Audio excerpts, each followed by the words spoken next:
Pastor Jamierson Oliveira, qual vai ser o ponto de vista que o senhor vai defender?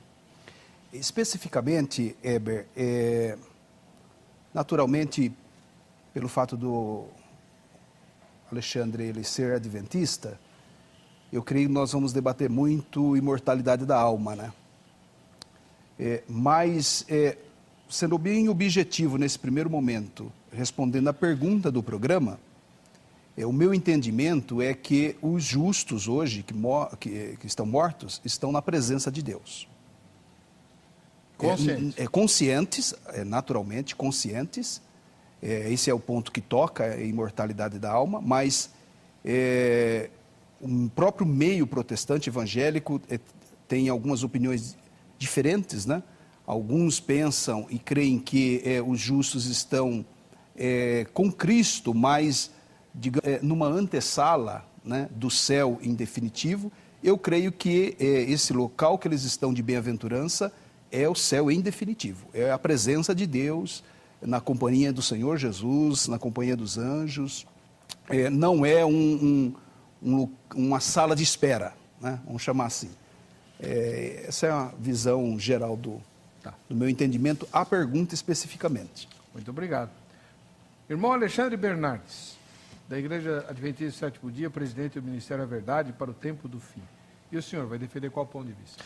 Eu vou defender o ponto de vista bíblico. A Bíblia é clara em afirmar que quando a pessoa morre, ela não vai imediatamente para a presença de Deus. Ela aguarda na sepultura o dia da ressurreição. Ok? É interessante, antes de nós começarmos a trabalhar essa questão, eu queria colocar aqui alguns pontos rápidos, porque o que acontece? A Bíblia, ela é mais ou menos como um quebra-cabeça. Então, você quebra-cabeça, você começa com a peça número 1, depois você tem que procurar a peça número 2, a peça número 3, e assim você vai encaixando todo o quebra-cabeça. Você nunca pode começar o quebra-cabeça da metade ou do final, tem que ser do começo. Trazendo isso para esse contexto do assunto que nós estamos tratando hoje, o que acontece? Eu não posso começar a querer entender o assunto morte, o que acontece após a morte, e no caso, se a pessoa quando morre em Cristo já vai imediatamente para o céu ou não, se eu não entender as questões primárias acerca deste assunto. Então tem um ponto de partida, você tem que partir desse ponto de partida para você entender todos os demais textos que envolvem este assunto. Então, por exemplo, Gênesis capítulo 2, por exemplo, rapidamente, para a gente ganhar tempo, tradução da Bíblia de Jerusalém. Então Yahvé, Deus, modelou o homem com a argila do solo, insuflou em suas narinas um hálito de vida e o homem se tornou um ser vivente. Então veja, aqui a montagem do homem. Para eu entender o que acontece após a morte e se a pessoa vai para o paraíso ou não, eu tenho que entender como que ela foi criada. Aqui não diz, por exemplo, que Deus colocou uma alma no homem, e nem que o homem se tornou alma imortal, mas que ele se tornou um ser vivente. A Bíblia de Jerusalém traz a expressão ser vivente, quando Deus insuflou em suas narinas um hálito de vida. Aí o que acontece na desmontagem do homem? Eclesiastes 12, versículo 7, citando também a tradução da Bíblia de Jerusalém. Antes que o pó volte à terra de onde veio e o sopro volte a Deus que o concedeu. Depois você tem Ezequiel capítulo 18, versículo 4, que diz assim, também na tradução da Bíblia de Jerusalém. Então veja só a conexão dos textos. Todas as vidas me pertencem. Veja que a Bíblia de Jerusalém traz a expressão vida num lugar, inclusive, de alma, nefesh. Todas as vidas me pertencem, tanto a vida do pai como a do filho. Pois bem, aquele que pecou, esse morrerá. E, finalmente, dois outros pontos rápidos, que seria Romanos 5,12, que diz: eis porque, como por meio de um só homem o pecado entrou no mundo, e pelo pecado a morte, assim a morte passou a todos os homens, porque todos pecaram. E Romanos 6, versículo 23, diz que o salário do pecado é a morte. E um detalhe interessante também, há um engano sobre a questão da morte, porque o debate de hoje não é para saber se de repente eu vou falar melhor que o Jamierson, se ele vai falar melhor do que eu, se eu vou ganhar dele, se ele vai ganhar de mim, se de repente eu vou gaguejar, e aí vão achar que eu fiquei nervoso, eu não passei muita confiança, não. A ideia é saber o que diz a essência bíblica, e há um engano acerca da morte.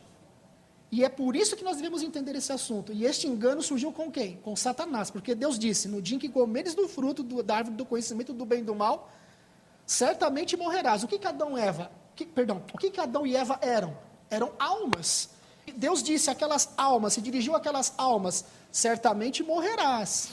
Satanás disse o que para aquelas almas? Certamente não morrerás.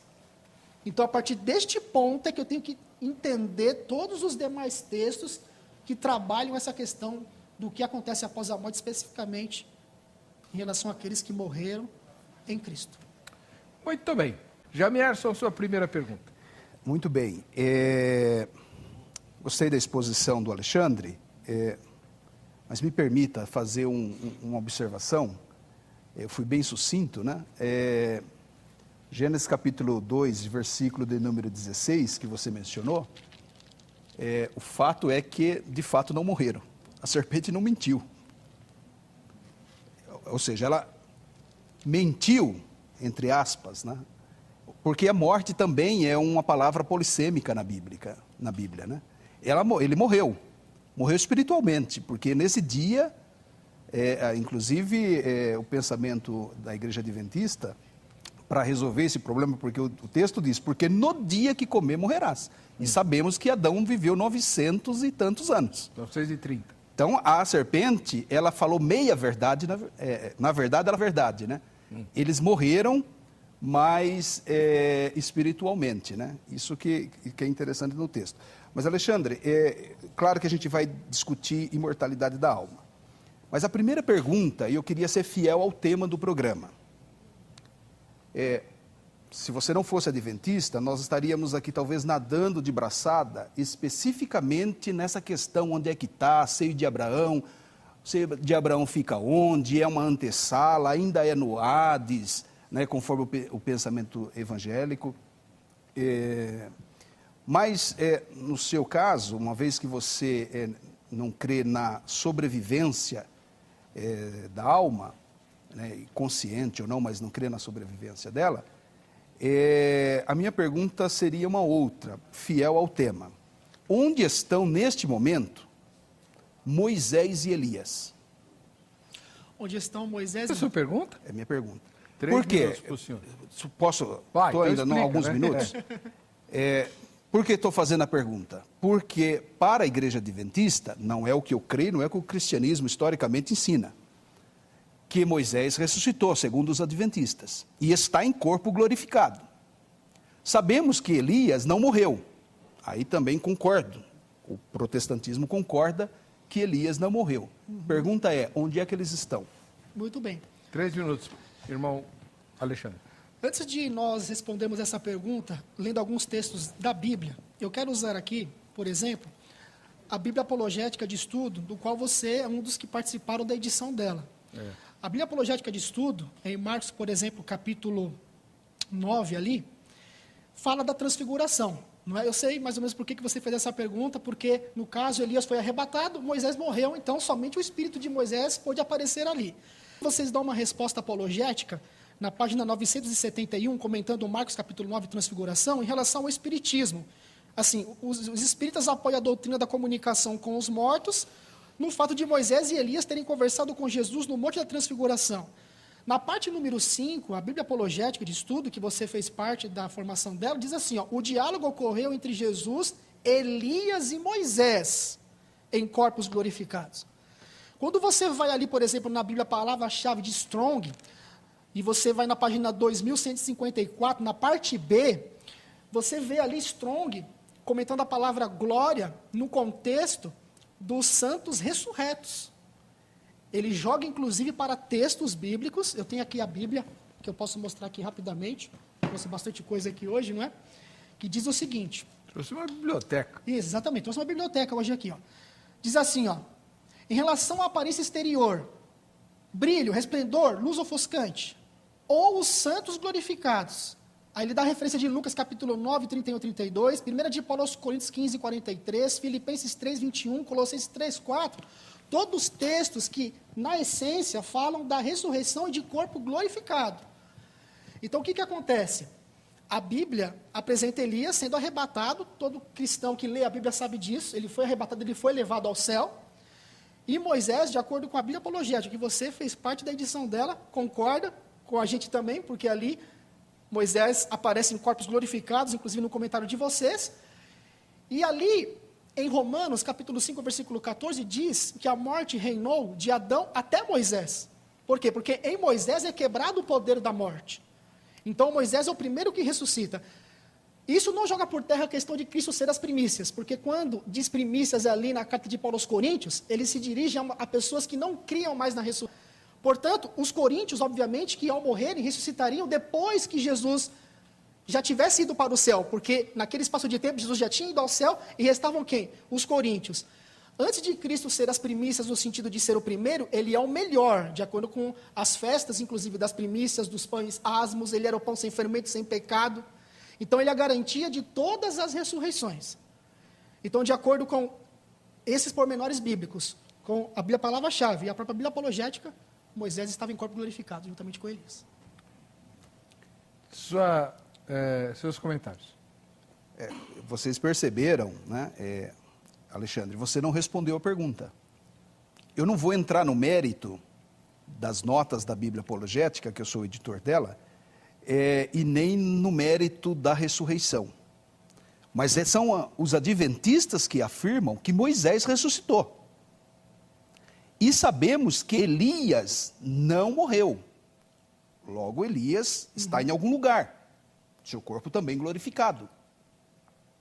A pergunta continua: aonde eles estão? Se o adventismo afirma que Moisés ressuscitou, ele está ressuscitado já, ele não ressuscitará na eternidade, conforme você tentou conduzir a resposta. Ele já está ressuscitado. E Elias não morreu, logo, se está na eternidade, no mundo espiritual, está em corpo glorificado, ele não podia estar num corpo carnal como estava aqui. Por que eu estou fazendo essa pergunta para você? Ela é retórica. Porque ela fortalece a ideia, repito, não vou entrar nos méritos, né, da ressurreição de Moisés, que eu não creio e a Bíblia nunca ensinou. É uma conclusão adventista, exclusiva dos adventistas. Né? Mas, respondendo, tentando nesse começo do programa ser fiel ao tema, os mortos em Cristo estão aonde? Ou estão na presença de Deus? A ressurreição de Moisés, dentro da visão adventista, e a não morte de Elias, apontam para os justos estando na presença de Deus, conforme o protestantismo ensina. Como é que nós cremos? Que a morte a alma sobrevive à morte do corpo, e a Bíblia testemunha isso. Sempre que a Bíblia fala de sono, ela está se referindo ao corpo, não está se referindo à alma.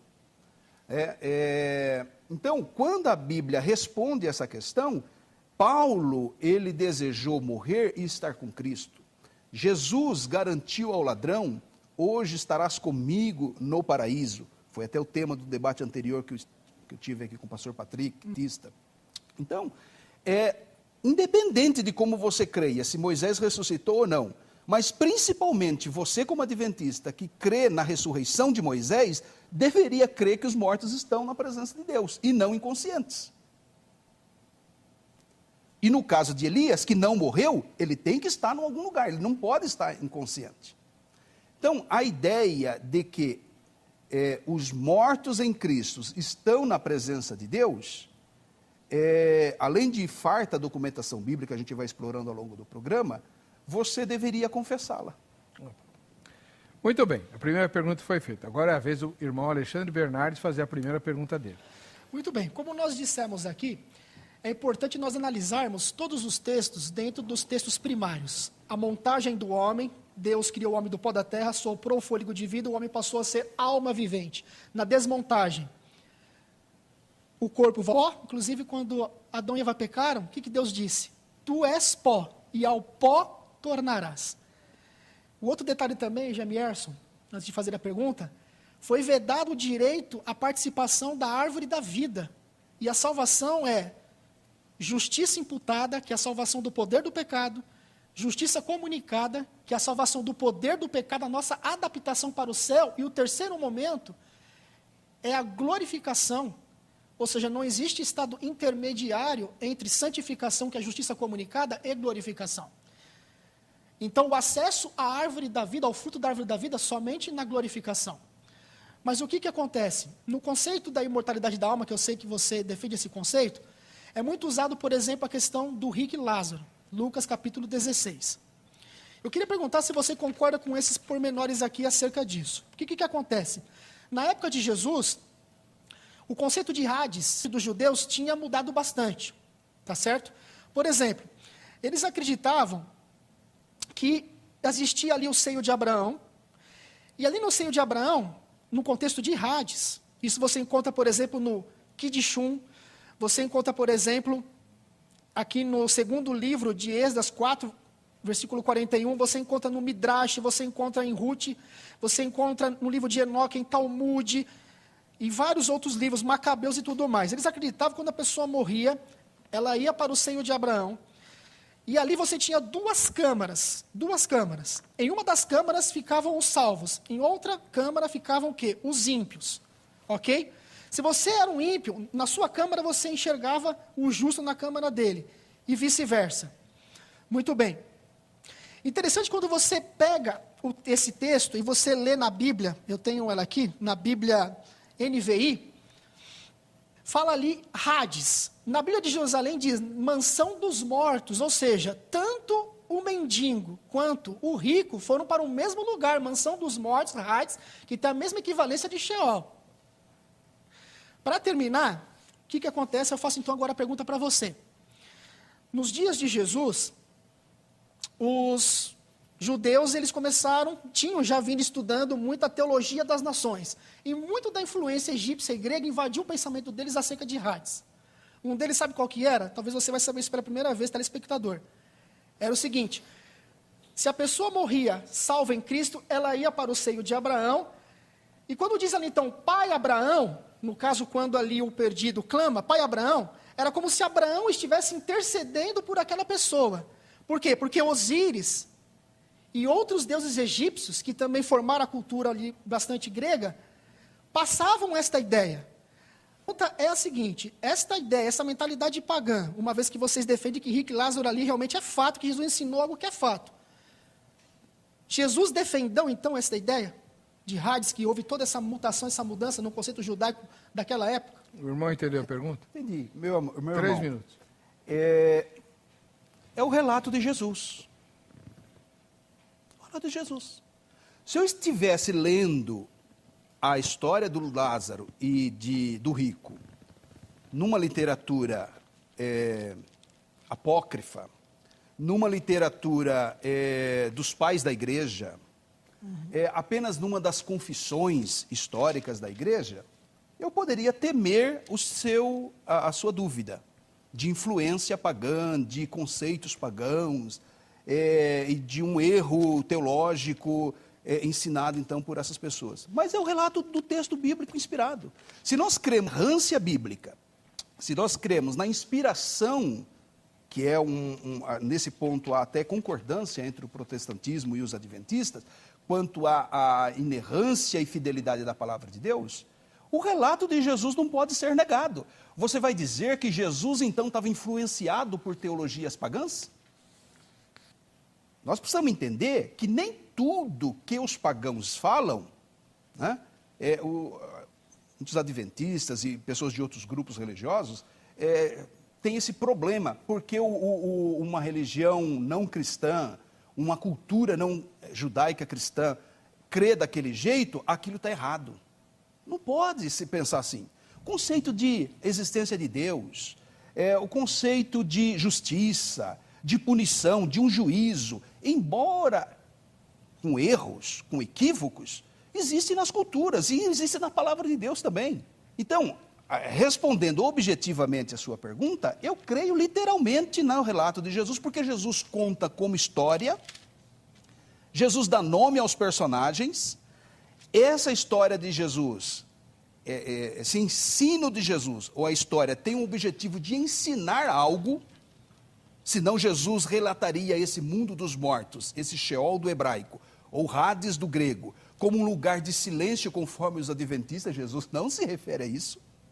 Estranho Jesus contar uma história que vá totalmente em confronto com o pensamento do sono da alma, ou da inexistência da alma após a morte do corpo. Agora, essa ideia do relato de Lázaro e rico encontra eco depois na teologia do Novo Testamento. Os textos como, por exemplo, de Romanos 10 e 4, de 1 Pedro 1 e 12, 1 Pedro 3 e 19, de Mateus 12 e 4, de Efésios 4 e 8, e tantos outros relatos bíblicos que apresentam esse texto como sendo fiel, real, e coincide ensinamentos dessas outras passagens bíblicas com o ensino de Jesus. Eu creio no ensino de Jesus. É simples assim. Acabou seu tempo. Irmão Alexandre, seus comentários. É fato histórico que os judeus tinham sido, por um tempo, influenciados pelo pensamento grego, egípcio, e daí a concepção deles agora sobre Hades nessa época. Jesus, então, usou uma história que havia entre eles, porque aqui é uma sequência de parábolas, você pode ler que são várias parábolas e depois chega no rico e Lázaro. Então, o que Jesus faz? Jesus pega o pensamento deles, usando o próprio pensamento deles para dar a eles uma lição. Ele, inclusive, ele inverte os papéis. O mendigo, que é aquela pessoa pobre que os judeus achavam que não estava sendo favorecido por Deus, Jesus coloca onde? O de Abraão. Lembrando que na cultura pagã, que tinha influenciado a mente dos judeus, Abraão era uma espécie de um intercessor. Pai Abraão, a Bíblia diz, a ninguém chameis por pai, senão quem? Deus. Tá certo? Interessante essa questão. Havia aquelas duas câmaras, isso é fato, pode estudar na história, vocês vão ver que é verdade o que eu estou dizendo. Duas câmaras, uma reservada para os ímpios, outra reservada para os justos. Todos eles iam para o Hades, a mansão dos mortos. A Bíblia de Jerusalém traduz assim já, mansão dos mortos, a mesma equivalência de Sheol no Antigo Testamento, para onde todos os mortos iam. Então, o que acontece? Jesus, então, ele inverte os papéis, ele mostra nessa parábola algumas lições, rapidamente. Primeiro, que riquezas nem sempre é um sinal de que a pessoa está sendo favorecida por Deus. Os judeus, muitas das vezes, eles tinham riquezas por usura, inclusive roubando muitas das vezes as próprias viúvas. Jesus inverte os papéis nesse sentido, coloca o mendigo lá em cima. Mas há uma parte interessante que aqui vai dar a explicação de todo o contexto do rico e Lázaro. Lucas capítulo 16, versículo 31, telespectadores, diz assim: Abraão, porém, lhe respondeu: se não ouvem a Moisés e aos profetas, tampouco se deixarão persuadir, ainda que ressuscite alguém dentre os mortos. Quando foi que isso aconteceu? Evangelho de João, capítulo 12, versículo 10, que diz assim, mas os principais sacerdotes resolveram matar também a Lázaro, porque muitos dos judeus, por causa dele, voltavam crendo em Jesus. E no versículo anterior, que é o versículo 9, diz assim: soube numerosa multidão dos judeus que Jesus estava ali, e lá foram não só por causa dele, mas também para ver Lázaro, a quem ele ressuscitara dentre os mortos. Portanto, Jesus então se vale de uma história, de uma ideia pagã que havia entrado na mente num conceito judaico de Hades, se vale desse conceito deles para dar uma lição de moral neles, valendo-se do terreno deles, e no final ele mostra, olha, ainda que alguém ressuscite dos mortos, eu ressuscitei Lázaro. Vocês sempre pediram um sinal para mim. O maior sinal de todos eu dei. Ressuscitei a Lázaro. Vocês não vão crer. E o relato bíblico, literalmente agora falando, não uma parábola, mas agora literalmente falando, diz que eles estavam com ódio. Queriam matar não somente a Lázaro, mas também ao próprio Cristo Jesus. Muito bom. Primeira rodada terminada. Vamos para a segunda rodada. Segunda pergunta. Jamiers, quanto tempo tem, hein? Vai, posso fazer? Bem, então eu acho que fica desfeito essa ideia, sempre é colocada essa questão, né? No último debate eu argumentei que se a imortalidade da alma é um conceito platônico, a morte da alma é um conceito de Epicuro. Então nós empatamos aí, nós dois estamos com um entendimento pagão. Então não é essa a questão. Paulo citou Epimênides, Aratos, há entendimentos ímpios, Deus, a sua verdade está revelada até certo ponto, ainda que tateando, e a cultura grega, ela é muito rica, inclusive ela ajudou o desenvolvimento teológico, o entendimento teológico do Logos, conceitos de eternidade, tudo isso enriqueceu a teologia do Novo Testamento, porque Deus prepara as culturas para a recepção do Evangelho. E a pergunta é? Estou dentro do contexto, em cima disso que eu vou fazer a pergunta. Então, quando você olha para as Escrituras, o que é Sheol? no hebraico? O que é Hades no grego? É mundo dos mortos mesmo. Porque a Bíblia tem palavras para túmulo, Alexandre. Kever, o kevurá no hebraico, ou mnemeion no grego, são textos que falam de sepultura, túmulo. Então a Bíblia tem palavras certas para túmulo e palavras para essa mansão dos mortos, mundo dos mortos, Sheol e Hades. Então dentro disso, ou seja, é um conceito bíblico, não é pagão. Se há ecos no paganismo, está dentro da palavra de Deus, torna-se verdade. A pergunta é, você conseguiria me dar uma única referência bíblica de pessoas colocando corpos físicos no Sheol e no Hades?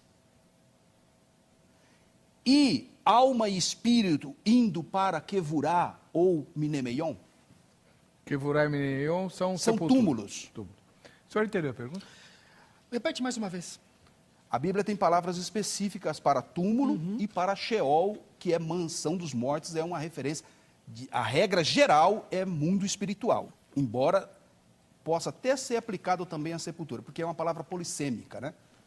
Polissemia é aquela palavra que tem várias interpretações, como, por exemplo, vela, né? Vela do navio, eu velo pelo meu filho, ou seja, eu cuido do meu filho. Então, Sheol tem um pouco isso aí. Assim como também alma e espírito também são palavras polissêmicas, né? Mas, prevenindo o problema, a Bíblia traz palavras específicas para túmulo. Então, a pergunta é, você poderia me dar um único texto bíblico que coloque pessoas, corpos físicos de pessoas, alguém sepultando um parente no Sheol, ou a Bíblia dizendo que uma alma ou o seu espírito foi para Kever ou Mnemeion, para o túmulo? Muito bem. 3 minutos.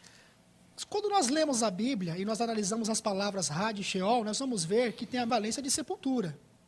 Tá certo?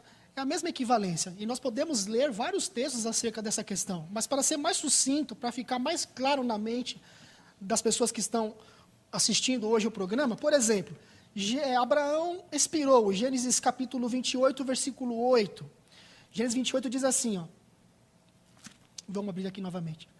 Gênesis capítulo 28, versículo 8.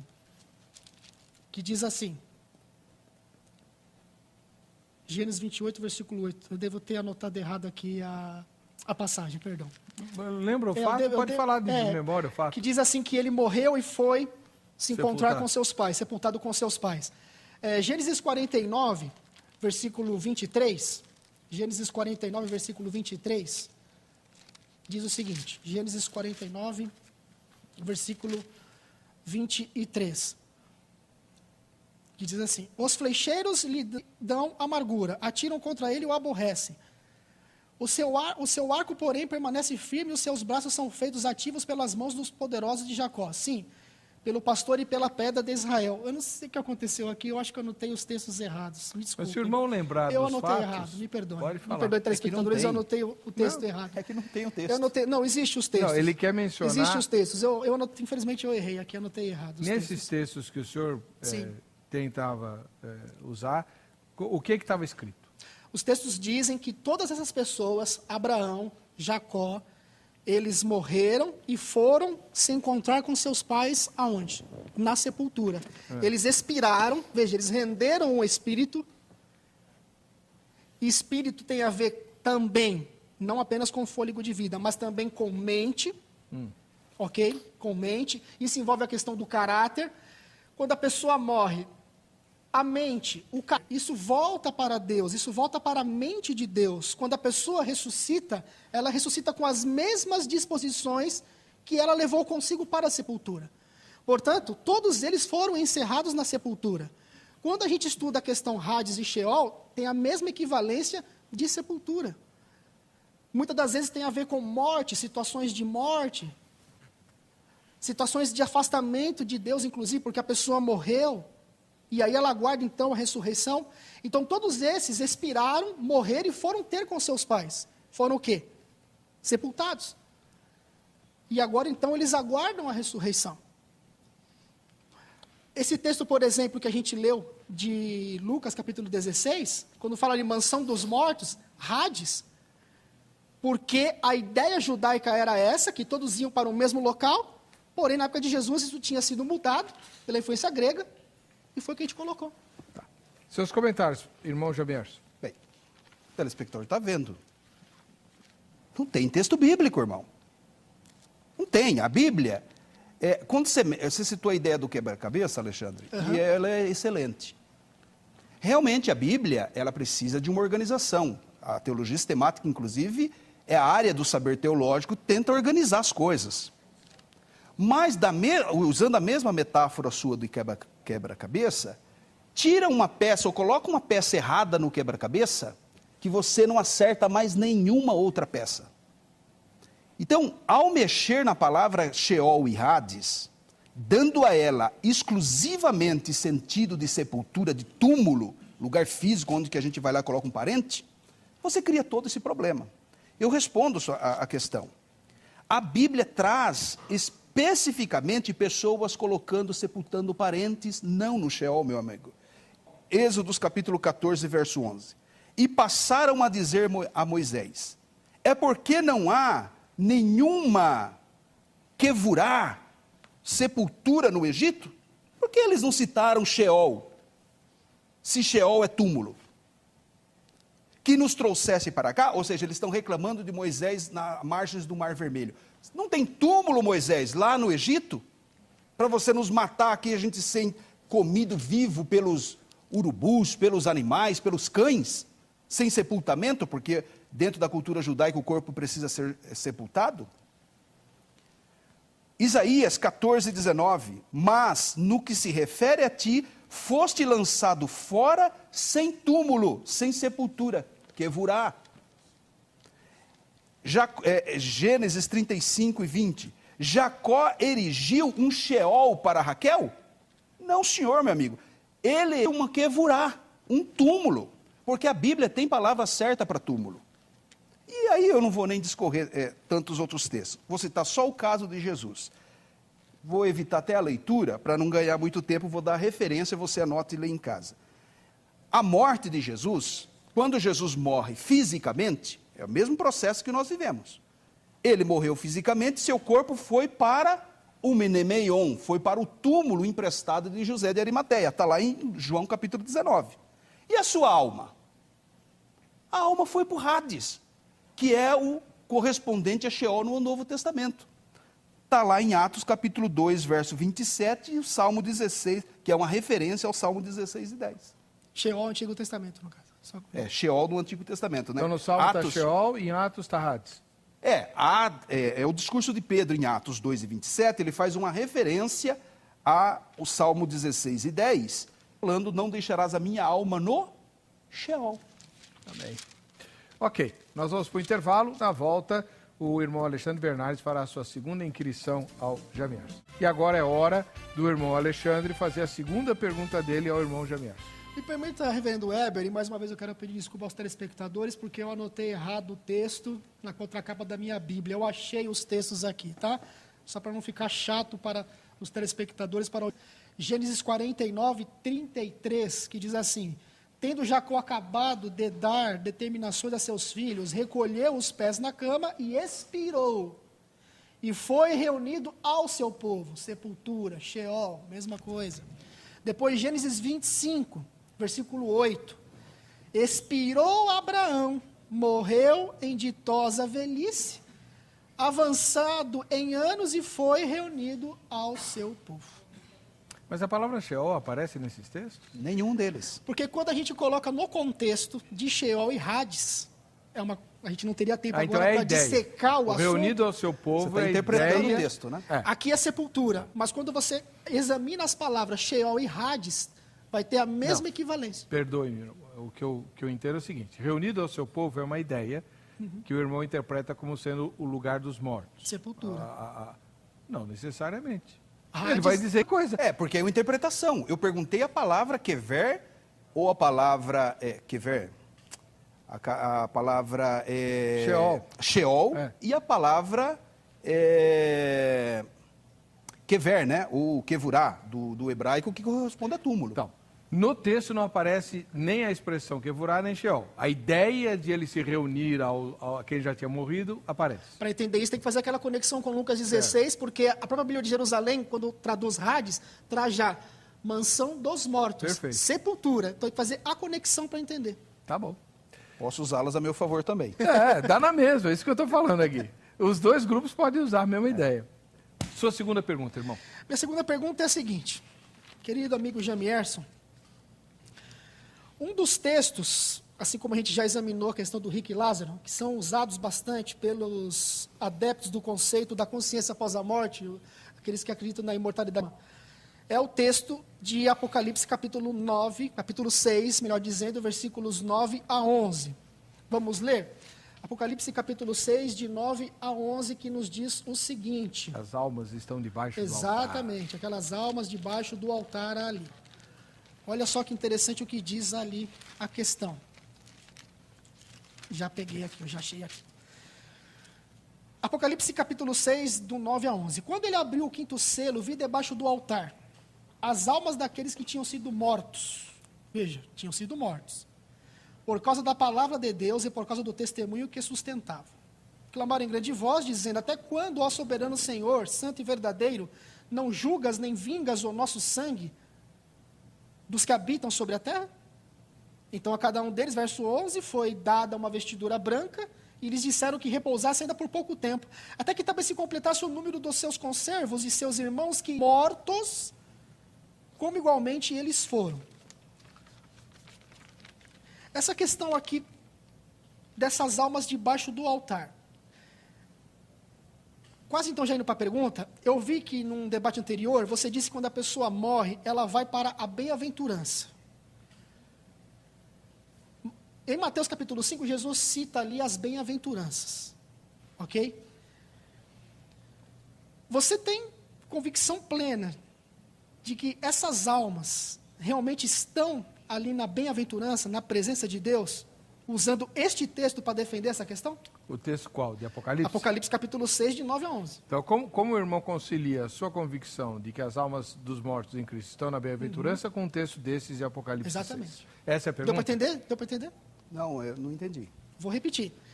Vocês usam esse texto para mostrar que realmente uma alma, vamos ser mais prático aqui, sobrevive após a morte. Sim.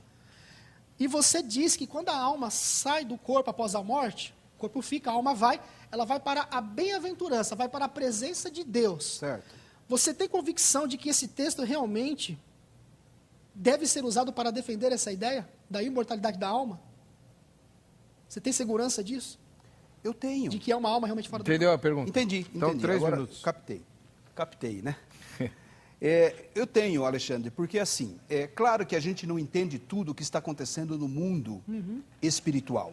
Certo. Né? Seria muita presunção da nossa parte, da minha parte especial, aqui querer explicar detalhes, como está o dia a dia do pessoal lá no céu.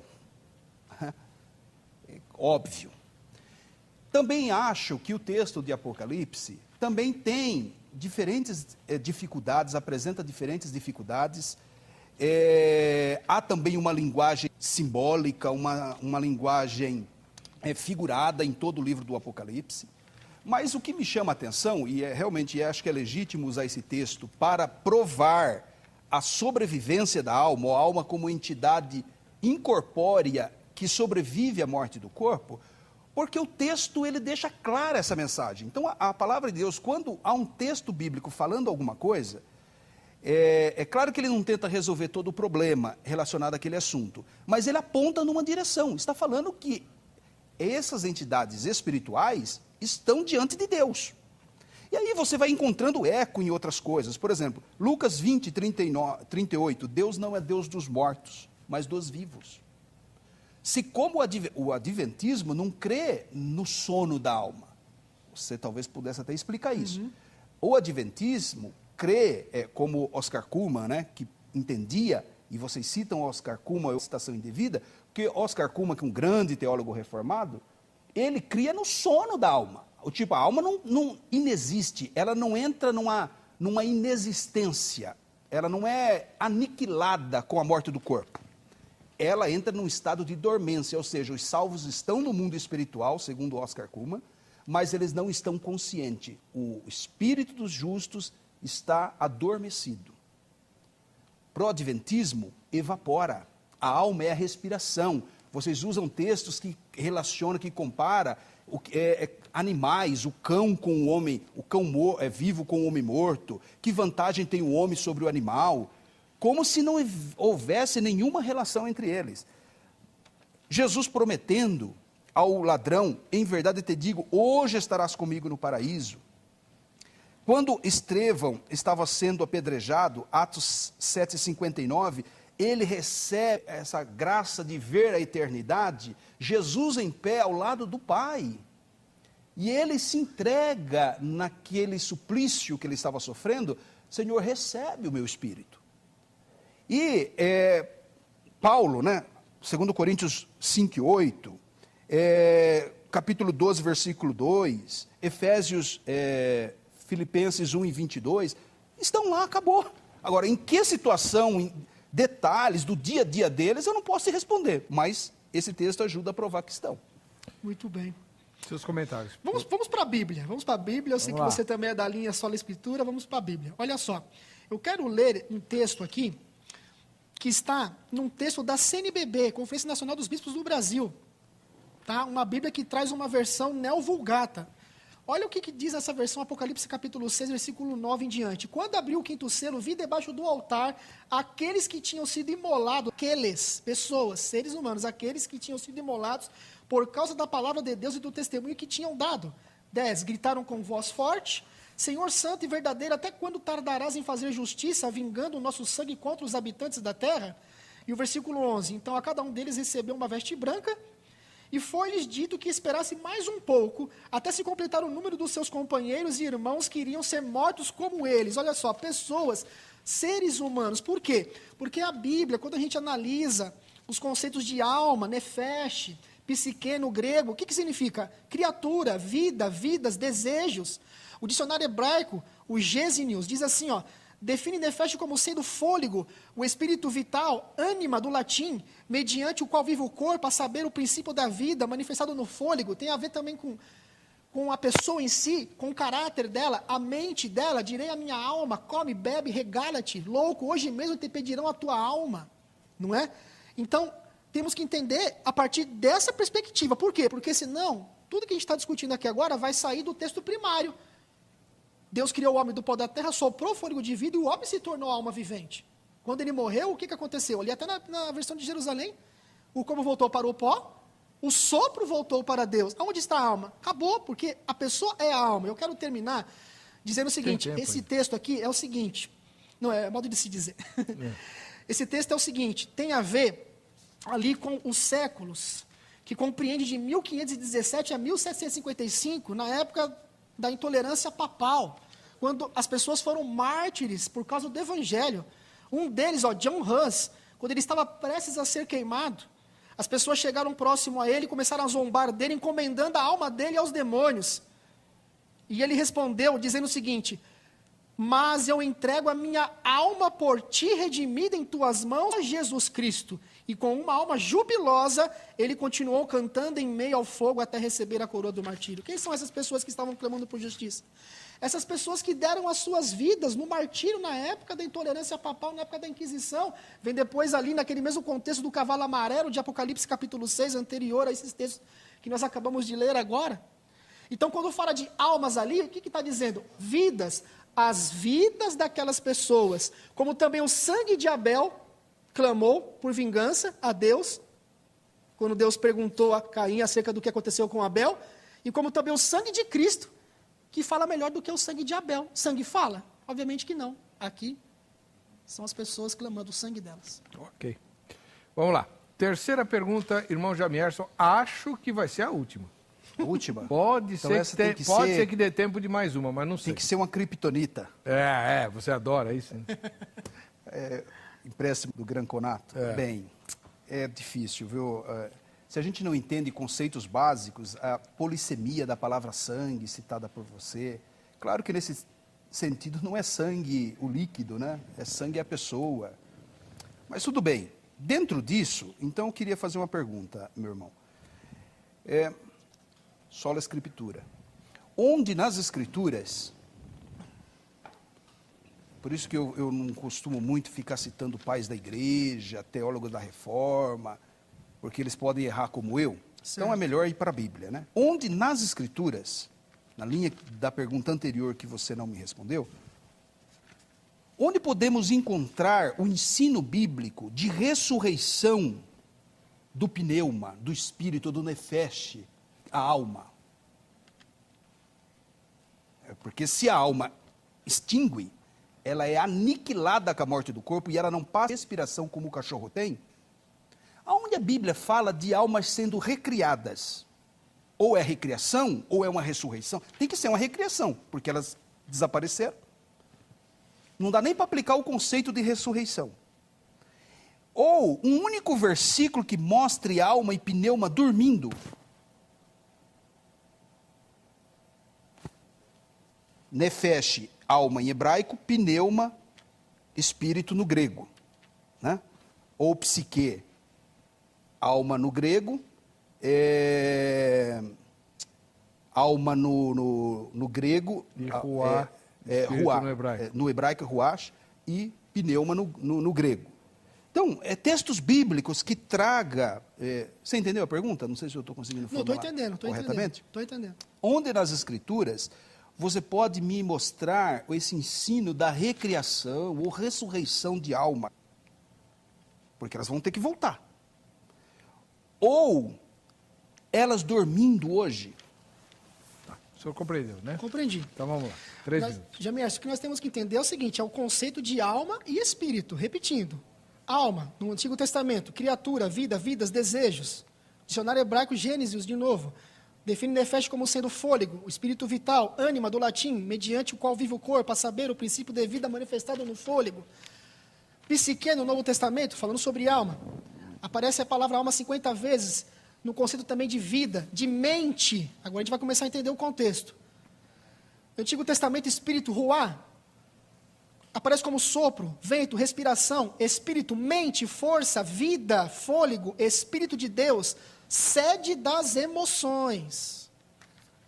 No Novo Testamento, pneuma, ar em movimento, vento e espírito de vida. O princípio da vida, de ânimo, disposição, influência ou atitudes que governam o homem. Está falando de mente, a base de seu caráter. Seres incorpóreos também como os anjos, demônios ou espíritos maus, Espírito Santo e assim por diante. O espírito pneuma é o sopro do fôlego de Deus na criação, o princípio de vida proveniente de Deus. Alma, psique, a possessão individual do homem, o que distingue um homem de outro da natureza inanimada. Alma, psique, é o homem, o ser vivo e consciente, é a força sensitiva, é a vida mesma. E terminando, o espírito, pneuma, é a vida em ação, é seu elemento agente, é sua força pensativa, é seu caráter. O que acontece, Jamerson? Quando a pessoa morre, o corpo volta para o pó. O espírito ou a alma vai para aonde? Espírito é a mente, é o caráter da pessoa. Quando Deus expirou ali, você até usou o texto dizendo assim, em verdade estarás comigo hoje mesmo no paraíso, né? Em verdade te digo, hoje mesmo estarás comigo no paraíso. Diz que Jesus rendeu o Espírito, e em outros textos de evangelhos diz que ele expirou. Por exemplo, quando a gente lê ali, em Marcos capítulo 15, versículo 37, diz que Jesus expirou. Portanto, o que volta para Deus? A nossa mente, a nossa personalidade, o nosso caráter. O fôlego de vida volta. Porque o Espírito volta para Deus, mas o meu caráter fica armazenado na mente de Deus. Muitas das vezes isso também tem a ver com alma, no mesmo conceito de caráter, de pessoa, de mente também. Quando Jesus voltar e ele for ressuscitar os mortos, principalmente aqueles que morreram em Cristo, eles ressuscitarão com as mesmas disposições mentais que eles levaram consigo para a sepultura. Aí está relacionada a questão do espírito e se tornarão novamente almas, com imortalidade condicional, porque eles voltarão a participar do fruto da árvore da vida, coisa que uma alma não pode fazer no estado intermediário, porque a alma nem tocar e nem comer pode fazer. Muito bem. Seus comentários, irmão Jamierson. Você não respondeu de novo, né? Então eu vou responder. Porque a Bíblia fala apenas de corpos dormindo. A Bíblia não fala de alma dormindo. Não tem um texto na Bíblia falando que nefesh está dormindo, ou pneuma dormiu. Quando faz uma referência ao sono, é uma referência à pessoa, à perspectiva do observador. Claro que o meu parente é como se ele estivesse dormindo mesmo. Você vê um corpo, uma lápide, é como se ele estivesse dormindo. A gente fica com a impressão que a pessoa está dormindo. E a gente até usa essa palavra dormir, também no sentido polissêmico, né, dela, fala assim, olha, está dormindo, né? Jesus usou isso para, um eufemismo, né? Você diminuía o impacto da morte, que é uma tragédia na nossa história. Agora, a Bíblia não tem nenhum versículo falando de recriação de alma, do fôlego, do pneuma, do ruache, do nefesh, não tem nenhum. Por isso que você não pode dar um texto desse. E nenhum texto bíblico mostrando pneuma, nefesh, alma e espírito dormindo. Mas, pelo contrário, a palavra de Deus, que é inerrante, se a gente respeita a exegese, a hermenêutica bíblica, não desmonta o quebra-cabeça e monta errado, né? Esse negócio de a montagem do homem desmontou errado, não vai montar certo. A Bíblia fala de corpo dormindo. Daniel, capítulo 12, versículo de número 2, diz assim: muitos dos que dormem no pó da terra ressuscitarão, uns para a vida eterna e outros para a vergonha e horror eterno. Então está falando de ressurreição, está falando de morte, de sono, né? Muitos dormem, uns ressuscitarão para a vida, outros ressuscitarão para a morte. Quem ressuscita? A pergunta. Ressuscita é a alma que ressuscita ou é uma referência ao corpo? É o corpo, porque está falando do pó da terra. E todo mundo sabe que é o corpo que se decompõe e está misturado nos elementos da natureza. Só Deus que poderá reintegrar um corpo, né? Revesti-lo da incorruptibilidade, da imortalidade. Agora, a Bíblia fala de corpo ressuscitando, Alexandre.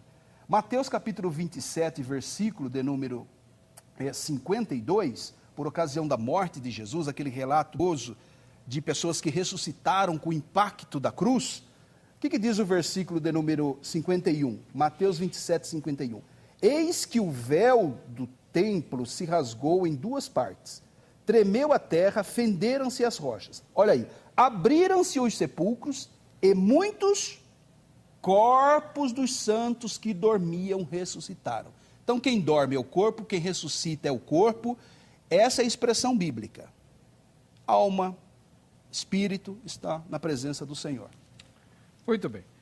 Terceira e última pergunta do irmão Alexandre Bernardes. Antes da última pergunta, quero agradecer mais uma vez pela participação no programa Vejam Só, pastor Heber, meu amigo Jamierson de Oliveira. Aqui nós discutimos ideias, tá certo? Até peço que o pessoal do Facebook, do YouTube, não fique fomentando o debate, essa coisa toda. Vamos respeitar a pessoa do Jamierson, vamos respeitar a pessoa do irmão Alexandre Bernardes. Como nós dissemos, há um engano, este engano surgiu com Satanás. Ele disse, certamente não morrerás. Ali eram almas. Satanás disse para a alma, não morrerá. Vamos nos apegar a isso, vamos estudar sobre esse assunto. Tá bom. Tá? E outra coisa, eu quero mandar um abraço, eu esqueci, senão eu vou apanhar quando chegar em casa. Verdade. Um abraço para minha esposa Olímpia, e para não faltar algum nome, para toda a família Verdade para o Tempo do Fim, tá bom? Aí já abrange todo mundo. Glória a Deus. Simplifica. E o Jamierson, né, já vou entrar então na pergunta, o Jamierson, ele deixou várias pulguinhas atrás da orelha dos telespectadores, tá certo? E é impossível, não é? Nesse debate, a gente abranger esse assunto todo de forma sistemática, trabalhar de forma sistemática. E o Vejam Só exatamente trabalha esse debate exatamente para você pesquisar depois por você, não é isso? Exatamente. E lá no site Vejam Só tem os contatos, correto? Tem. Eu posso aqui fazer uma merchandising rapidinho, 5 segundos? 5 segundos. Lá no meu contato, que você tem no site Vejam Só, se você enviar um e-mail com seu endereço, em qualquer lugar do planeta, você receberá gratuitamente um DVD intitulado O Reino Místico da Morte. Aí tudo aquilo que eu poderia falar, que eu não consegui falar, você vai ter e vai responder também as pulguinhas que o Jamierson deixou atrás da orelha de vocês aí. Tá bom. Ok? Pode fazer a pergunta. Vamos lá, rapidamente. 1 de Paulo aos Tessalonicenses, irmão Jamierson, capítulo 5, versículo 23. Porque a ideia da imortalidade da alma, como que é? A pessoa morreu, o corpo fica na sepultura, correto? A alma, ou o espírito, volta para Deus, aguardando o quê? A ressurreição. Se é realmente dessa maneira, que quando Jesus voltar, ele vai então ressuscitar o corpo, porque o espírito e a alma vai voltar do paraíso ou do seio de Abraão, enfim, vai entrar no corpo.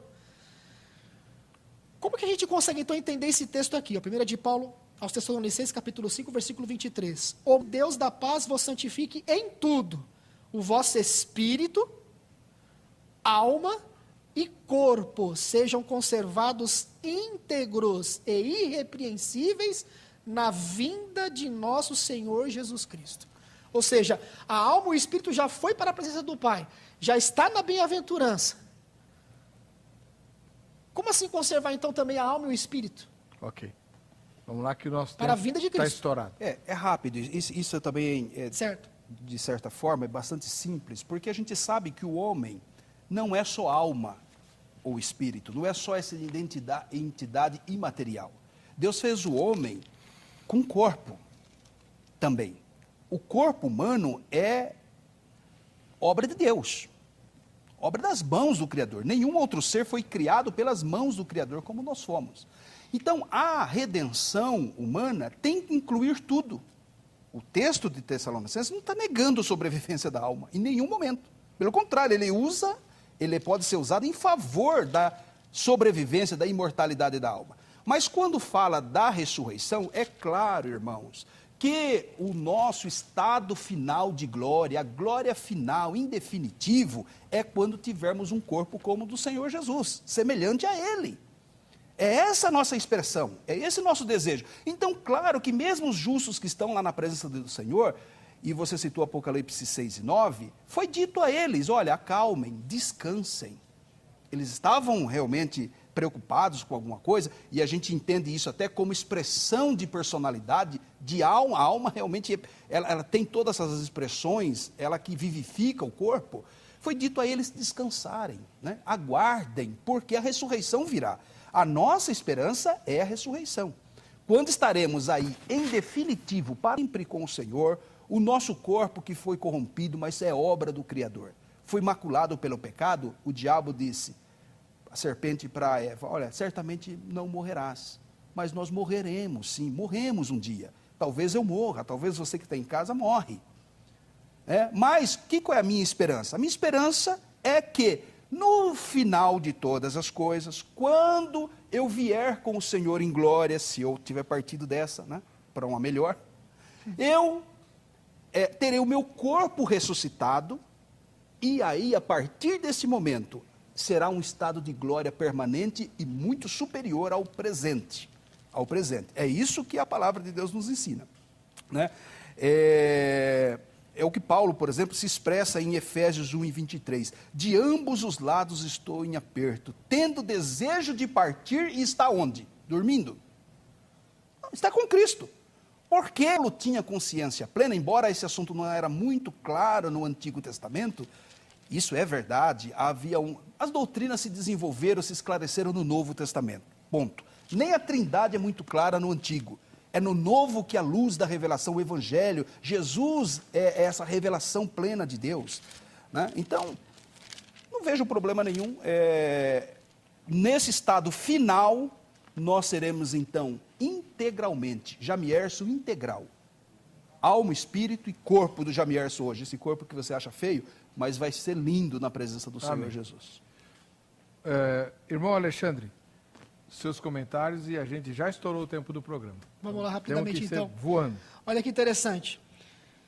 Corpo, alma e espírito. Os três devem ser conservados. Se a alma e o espírito já foram para a presença do Pai, já estão nas bem-aventuranças, como você mesmo crê e já ensinou, conservado de quê? Se já esse plano da bem-aventurança. Novamente, o entendimento do conceito de alma e espírito. Alma, nefesh, no Antigo Testamento, no Novo Testamento, psique, tem a ver principalmente com a pessoa como um todo. também a sede das emoções, no mesmo contexto de espírito. Quando nós nascemos porque temos o fôlego de vida em nós e nós formamos um caráter. Este caráter, aí entra a questão da alma e do espírito, deve ser conservado e irrepreensível para a vinda de Cristo, porque a única coisa que nós levaremos daqui para o além é o nosso caráter. E Paulo, querido amigo Jamierson, ele diz claramente que ele somente veria Deus após a sua partida na consumação de todas as coisas. Lá em 1 de Paulo aos Coríntios, capítulo 13, versículo 12, ele diz, porque agora vemos como em espelho obscuramente, então veremos face a face. Agora conheço em parte, então conhecerei como também sou conhecido. Inclusive no versículo 10, que antecede o que eu acabei de ler, ele diz, quando porém vier o que é perfeito, salvação é o quê? Justiça imputada, salvação da condenação do pecado. Justiça comunicada, salvação do poder do pecado, adaptação para viver no céu. Depois, não é estado intermediário, é glorificação. É participar da árvore da vida. Uma alma, como que ela participa da árvore da vida? Porque ao vencedor diz que dará o direito de participar da árvore da vida. Paulo lhe diz que partiria para estar com Cristo, diz lá na carta de Paulo a Timóteo, mas ele diz, a hora da minha partida é chegada. Combati o bom combate, completei a carreira, guardei a fé. Já agora me está guardada a coroa da vida, que me será dada naquele dia. Olha aqui, fazendo eco com 1 de Paulo aos Coríntios 13. Naquele dia eu verei face a face. A vitória sobre a morte não é a alma fora do corpo, indo para a presença do Pai, mas é a ressurreição. E vamos com 1 de Paulo aos Coríntios, capítulo 15, versículo 55. Depois de todo o contexto que ele fala da ressurreição, você pode ler o contexto por você, diz assim, ó, onde está, ó morte, a tua vitória? Onde está, ó morte, o teu aguilhão? Tanto que no versículo 24 diz que então se cumprirá essa palavra. Aquilo que é corruptível será revestido de incorruptibilidade. Tragada foi a morte pela vitória. Se uma alma realmente vai para a presença de Deus, eu sei que você cita, por exemplo, também o filho da viúva de Sarepta, a alma foi para a presença de Deus, está na bem-aventurança, porque você já ensinou assim, eu já ouvi você ensinar, você ensina assim, ela volta para o corpo de pecado novamente, para morrer novamente e correr o risco de perder a sua vida eterna. Ela já estava lá na glória. Bom, o nosso tempo acabou, aliás, estourou já faz tempo, né? E aí, gostaram desse vídeo? Curta, compartilhe e comente. Não se esqueça de se inscrever no nosso canal e de acionar o sininho de notificação. Até o próximo vídeo.